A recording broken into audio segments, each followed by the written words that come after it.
ചടങ്ങിലാണ് നിൽക്കുന്നതെങ്കിൽ അത് അങ്ങനെ തോന്നുന്നില്ല, മറിച്ചൊരു സ്നേഹസംഗമമായിട്ടാണ് എനിക്കത് ഫീൽ ചെയ്യുന്നത്.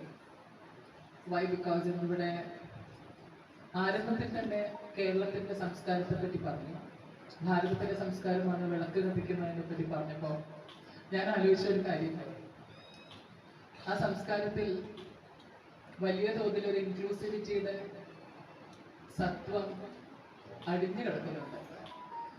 ആ ഒരു വലിയ സത്യത്തെ അല്ലെങ്കിൽ ആ ഒരു വലിയ യാഥാർത്ഥ്യത്തെ ഉൾക്കൊണ്ടുകൊണ്ടാണ് ഈ പരിപാടി ആരംഭിച്ചത്, മുന്നോട്ട് പോകുന്നതെന്ന് അറിയുമ്പോൾ വളരെ സന്തോഷം. ട്രാൻസ്ജെൻഡർ വിഭാഗത്തിൽ നിന്ന് ഒരാളെ മുഖ്യ അതിഥിയായിട്ട് ക്ഷണിക്കുക എന്ന് പറയുന്നത് ഒരു സാധാരണ കാര്യമല്ല. പത്മിനി ചേച്ചിയും ലതിക ചേച്ചിയും ഈ ഒരു പുസ്തകം പ്രകാശനം ചെയ്യുന്നതിന്റെ ചടങ്ങുമായി ബന്ധപ്പെട്ട് ഒരുപാട് തവണ എന്നെ വിളിച്ചു തോന്നുന്നു. പക്ഷെ ഞാനിവിടെ ഉണ്ടായിരുന്നില്ല. ചലച്ചിത്ര അക്കാദമിയുടെ ജൂറിയായി 21 ദിവസം, ഒരു ദിവസം 5 സിനിമ വെച്ച് കണ്ടുകൊണ്ടിരിക്കുകയായിരുന്നു. അപ്പോൾ ഗീത ചേച്ചിയാണ്, ഗീതാ മോഹനാണ് എന്നെ ഈ ഒരു പ്രോഗ്രാമിലേക്ക് റെഫർ ചെയ്യുന്നതും ഈ പരിപാടിയുടെ ഭാഗമാകണമെന്ന് എന്നോട് ആവശ്യപ്പെട്ടു.